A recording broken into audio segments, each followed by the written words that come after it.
Hello everyone, and welcome back to your daily government and financial news update.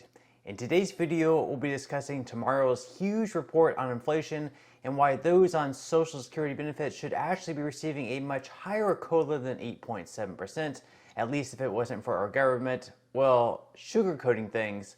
Other than that, I also go over some numbers on how big of an increase you should expect to receive, so I'll be giving out estimates for people receiving SSI, SSDI, and retirement benefits. And finally, we go over some updates in the stock market and Bitcoin. Now, as always, I am definitely interested in hearing your thoughts on everything, and I wanted to quickly thank everyone for giving my videos likes and sharing them, as that certainly helps push these videos out to other people like you. Okay, so tomorrow is finally the big day, that is, knowing just how big of an increase those on Social Security benefits will be receiving for 2023. This is because the inflation data for the month of September will be released, and current projections by Inflation Nowcasting have inflation up year over year by 8.20%. This would be a small drop in yearly inflation, although it would be an increase from the month of August. An alternative source for inflation projections, Trueflation, shows that it's currently up by 8.11% over the last year, as of yesterday, October 11th. Now, according to a recent New York Fed consumer survey, Americans for the most part expect that inflation will cool by about 3% 1 year from now, down to 5.4%. If this is the case, while it would certainly be an improvement from where it is now, we would still have a long way to go. Still, it would put us on the right track of getting back to our 2% yearly inflation goal. Now, as far as tomorrow's inflation report goes, it's likely that our 3-month average for the months of July, August, and September will be right around 8.7%, which means that Social Security recipients will be receiving a COLA of that amount. Of course, this is not final and is simply a prediction, but it's unlikely to be that far off. So with that said, if you want to figure out how much of an increase you'll personally be receiving, you can take your current monthly benefit and multiply that by 0.087 or 8.7%. Just using the data from DisabilitySecrets.com, the average federal SSI payment in 2022 for adults is $604 per month. So if you currently receive this amount, you can simply multiply $604 by 0.087, and that gives you an increase of around $52 per month. For those on SSDI, the average benefit for 2022 is $1,358. So if the COLA is indeed 8.7%, again, we can multiply $1,358 by 0.087, and that equals $118. So if you receive around this amount, you can also expect an increase close to this. And finally, for those receiving Social Security retirement, according to CNBC, the average benefit is $1,666 per month. So if we take that amount and multiply it by 0.087, we get an increase of close to $145 monthly. Again, this number will be known for sure tomorrow, but I would be very surprised if it's any higher than 8.7% or any lower than 8.6%. Now, in some positive news, for the first time in 10 years, Medicare Part B premiums will actually be going down from where they are this year at $170.10, decreasing to $164.09. Again, this is the first time since 2012 that they've actually gone down from 1 year to the next. And in addition to that, the annual deductible will also see a decrease of $7, down from $233 this year to $226 in 2023.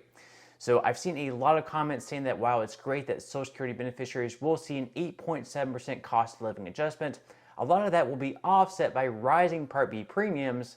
Well, thankfully, they're actually going down, so hopefully that gives a tad bit of relief. Of course, as we all know, inflation is likely, realistically, even higher than the numbers that our government is giving us. And so even though Social Security recipients will be receiving an increase of 8.7%, prices have probably risen even higher than that amount. In fact, the way that our government measures inflation with the Consumer Price Index has actually changed quite a bit over the last 40 years. According to the Bureau of Labor Statistics, periodic changes to the CPI calculation are necessary because, quote, consumers change their preferences or new products and services emerge. But would the government really change the way inflation is calculated in order to sugarcoat how bad things actually are? Well, according to an alternative inflation chart by shadowstats.com, if we measured inflation based on the 1980s model, it would currently be sitting at over 15%. Just to compare, from 1979 through 1981, inflation rose all the way up to 13.5%. Thereafter, the Fed decided to hike rates all the way up to 20% to tame inflation. And even if we use the not as dated 1990s model, inflation today would be coming in at readings of right around 12%, which, when compared to the 8.3% amount that we're told today, is about 50% higher. So that's the bad news here, with the COLA at 8.7% for 2023. It's likely that that number should be even higher, just for people to be able to keep up with the higher prices. Now, I did quickly want to answer one of the questions that I received in yesterday's video, and I may actually do something similar to this in future videos by picking out a couple of questions to answer. So if you do have any questions, make sure to leave them in the comment section below, and I'll do the very best that I can to get to it. But the question for today is from Emily, and she asked, Josh, I know it's early, but can you make a video on how much of an increase we can expect to see in 2024? Will it be even higher? Okay, so thank you so much for your question, Emily. And at this point, it's almost impossible to say what the increase will be that far away, but more than likely, it will end up being lower than the one that you'll be receiving for 2023. This is because I really don't see inflation being even higher next year, at least by the current CPI models.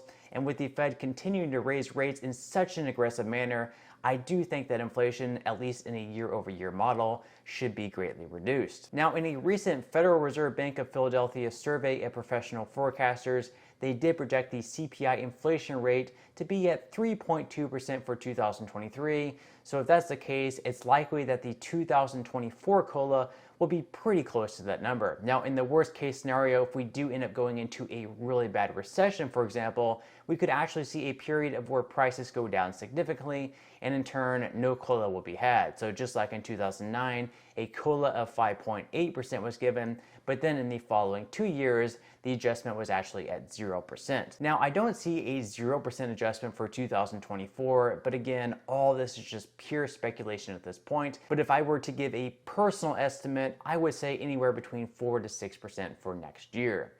Now, in some money news, stocks saw some mixed results for yesterday as the S&P 500 fell for the 5th day in a row, down by 0.65%.